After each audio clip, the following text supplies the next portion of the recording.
This is the Getting Divorced Without Losing Your Mind podcast, where divorce coach Corey Shapiro helps you get creative and not reactive in your divorce. Tune in now and get the support you need to make it through this difficult time. Here's Corey Shapiro. Welcome to the Getting Divorced Without Losing Your Mind podcast. This is Corey Shapiro. Today I was biking back from tennis. I sometimes play tennis outside on Friday mornings. I usually play indoors, but it's so beautiful in June. Let's play some outdoor tennis. And I was really getting a little scared because I went on to the City Bike app and I found the greenway, the bike lane that goes east to west through the city. And I thought there'd be no cars on there. And I'm on that bike lane.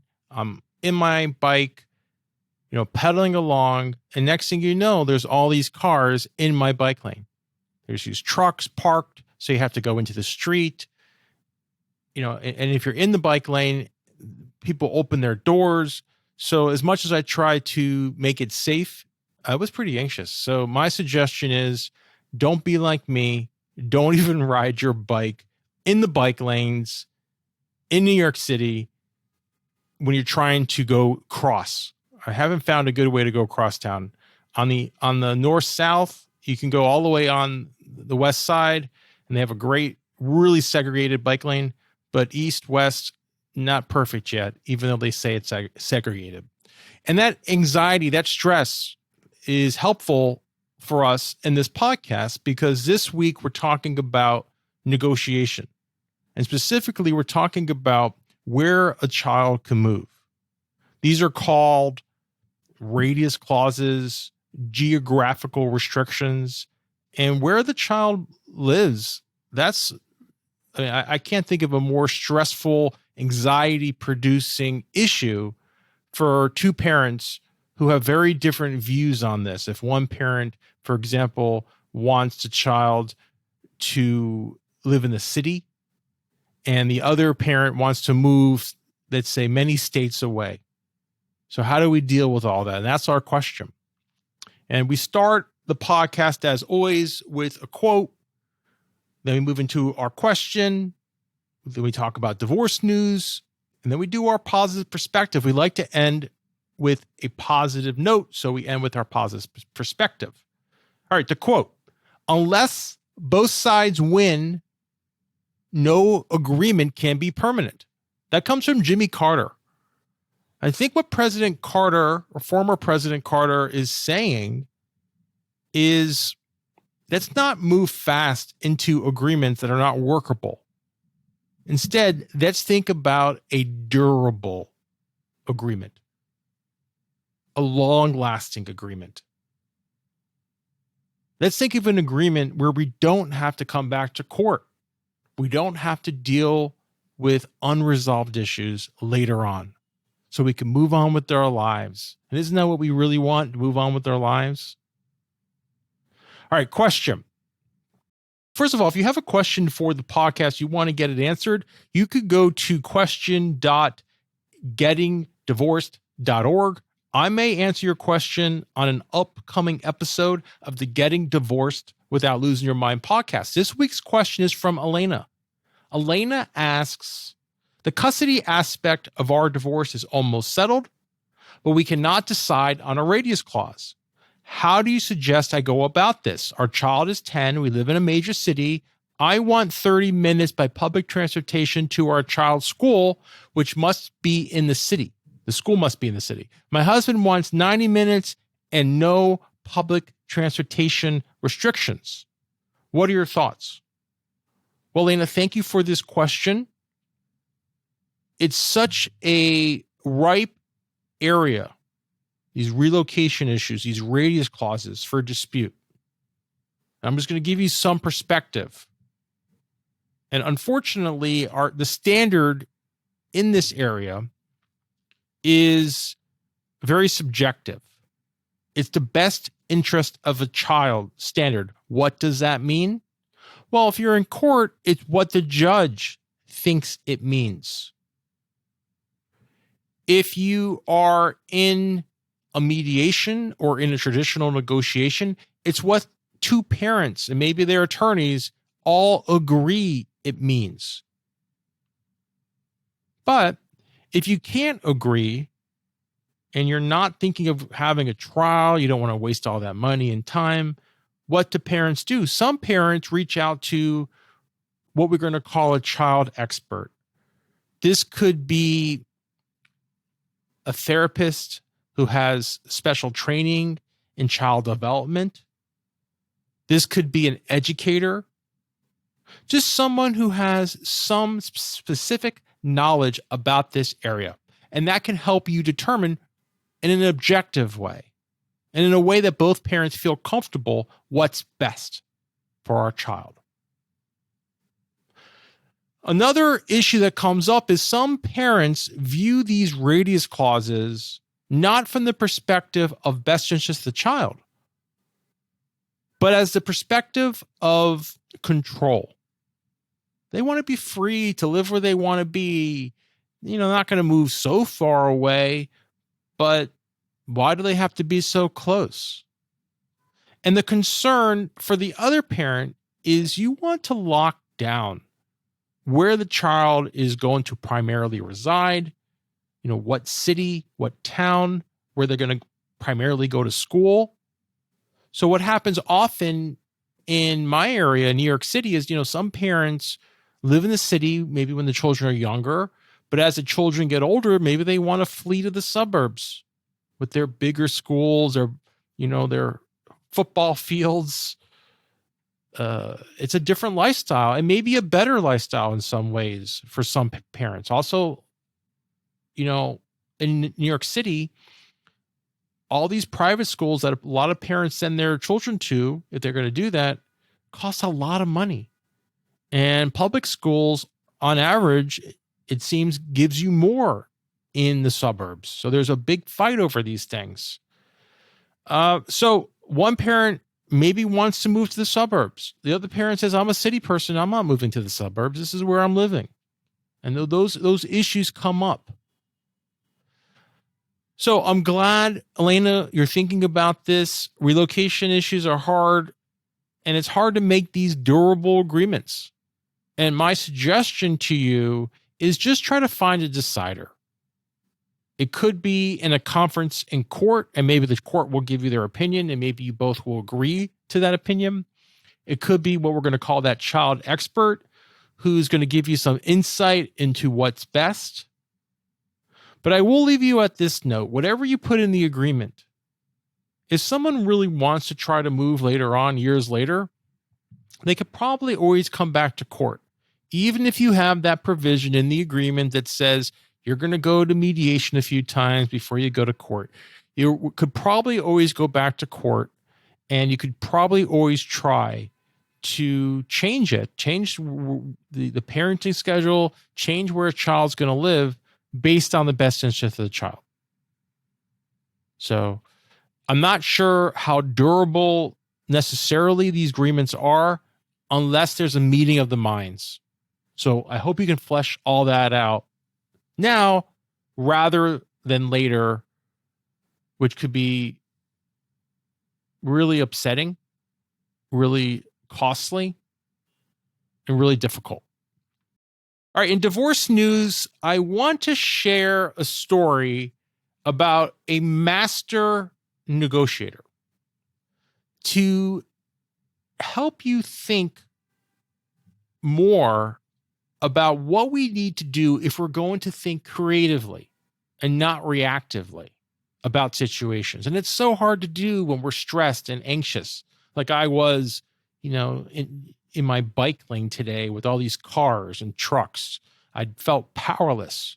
I felt scared. I felt like I was going to lose my life. And that's how a lot of people feel when their child is maybe going to be moved away, if there's a relocation case, or even if the child just moves from the city to the suburbs. That's such a different lifestyle.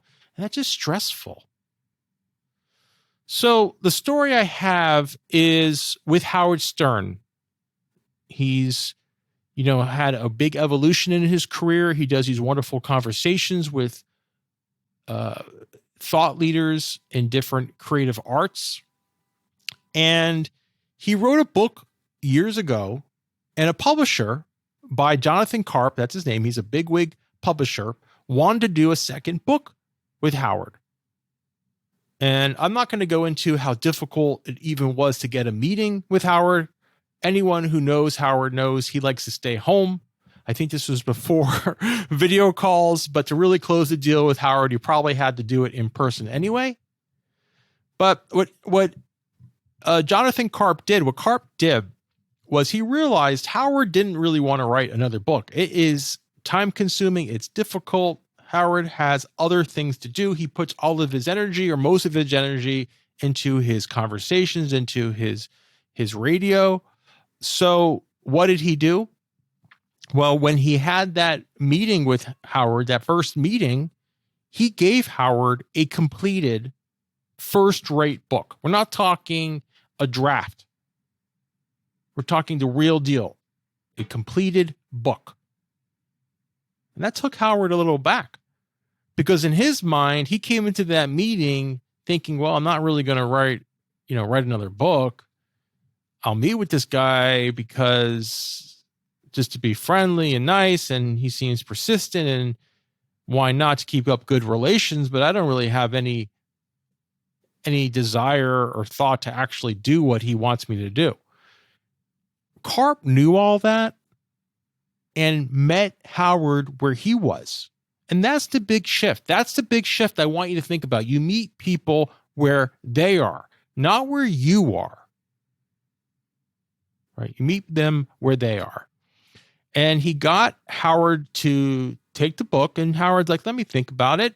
And he looked at the book, and Howard has OCD. He wants to make everything perfect. And as he looked at the book, he realized he could improve it. His OCD took over. So he signed the contract with Karp to do a second book, and he released it after I think they went over 6 editions or 6 drafts to make it as good as Howard can possibly make it.